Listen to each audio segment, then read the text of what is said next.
everyone. So people out there who don't know about DPM, DPM has been in the industry for the last 10 years, particularly in Thailand. Past 10 years, DPM has been working in the field of observability. Back in the day, it was called application performance monitoring, log monitoring, infrastructure monitoring, and all that they were siloed approaches. However, observability was coined in a very recent past where all these log, application, network has come under a terminology called observability. So DPM has been working in the observability space for the last 10 years.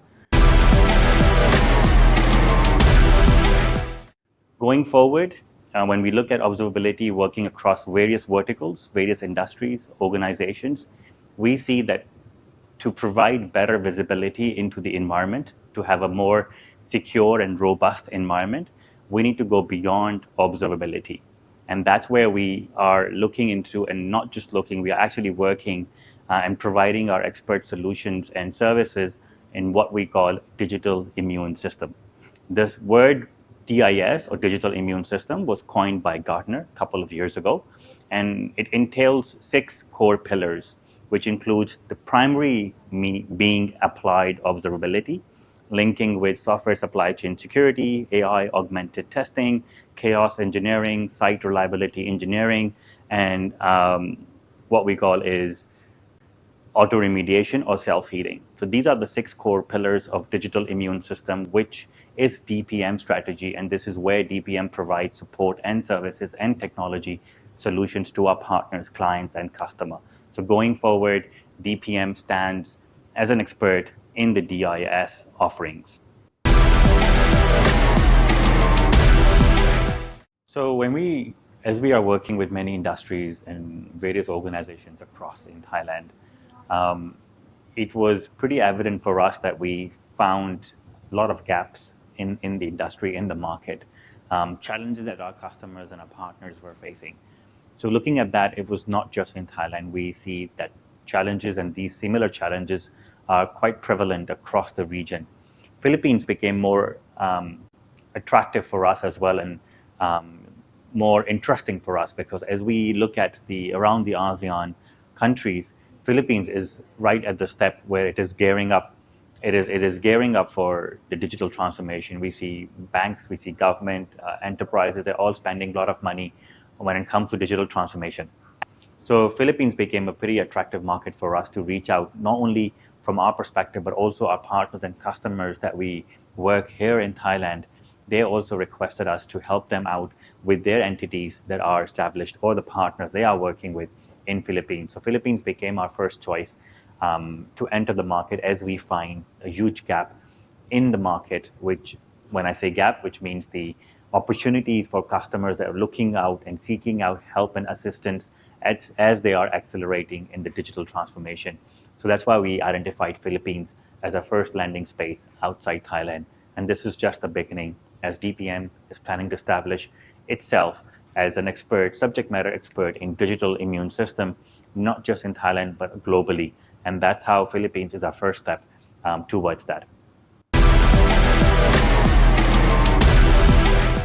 The challenges that DPM is facing today within the software industry is multifaceted. One is, as we work with many organizations, we see, despite the fact that people are moving or accelerating in the digital transformation space, but we still see quite a fair bit of siloed approach.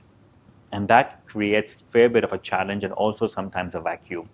Not because for two primary reasons. One is to accelerate the output, to achieve the ROI, much better ROI. So it's important that the organization works across the teams, across cross-functional teams as well, and not just the teams, but departments as well, which are not really happening as we would like to see. That's number one. Number two, what we see is, interestingly, particularly in Thailand, is when we look at from the ROI standpoint, when we want to calculate some numbers, it's interesting to see that how organizations look at investments versus the cost center. And this is where it becomes challenging. When we look at observability, or we look at software supply chain security, or we look at AI augmented testing, you would see that the ratio between the developers versus testers versus security is a huge variance there. You have more and more people in dev team, but less and less people in your security team. And then you have a separate team for testers. So that becomes a huge challenge. And that's why we see for us as well as an organization, when we work with these organizations or our customers and partners, that becomes our challenge to create that awareness, to help them accelerate their digital transformation strategy. These are some of the challenges that we face. And also internally, we look at it how to optimize the cost for our customers as well. So that is a challenge that we foresee in the market that we operate in. The trends that we see in the market today is quite evident. Everybody's talking about AI today, and everybody wants to jump on the bandwagon. But I think it's too early, or I would say premature, to say how we're going to utilize AI in our daily work stream. Yes, it is already disrupting our work life. But again, I think we do not have enough capabilities, or we do not have enough experts who can help us harness the strength of AI. We are using AI today in various forms and factors in our organizations, in our daily lives. But again, it's a very infancy level. I think we still need to spend time and research and understand how can we utilize the strength of AI in our most complex work environments, making sure that it helps us solve our daily problems or challenges rather than creating more complex challenges. And that's where I see it's still at an infancy level, and people are still figuring out how can we utilize AI, yet working with AI. So that's one of the trends I see, and AI is here to stay. It will keep on evolving, it will keep on changing our daily work stream. So I think we need to keep on strong eye and investing in AI. In a software industry particularly, I see a big change, a big trend, or big adoption of what we see, what we hear, or what we say is no-code, low-code platforms. With no-code, low-code platforms, I think the challenge brings in, it becomes some sort of a black box where you have no visibility how these applications are being developed in those platforms. So with the current market trend, and as more and more environment becomes complex, the cyber attacks, the loophole becomes more and more complex. I foresee that yes, it is a trend. People will be adopting more and more low-code and no-code platforms. These platforms will be more and more become enriching.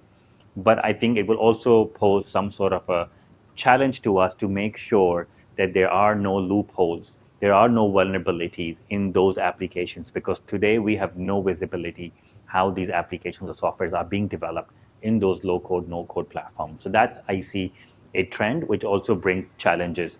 So going forward, we just have to be cognizant, we just have to be aware, and we just have to evaluate the opportunity cost in terms of which technology we are adopting and how we are adopting and what it brings us in the future.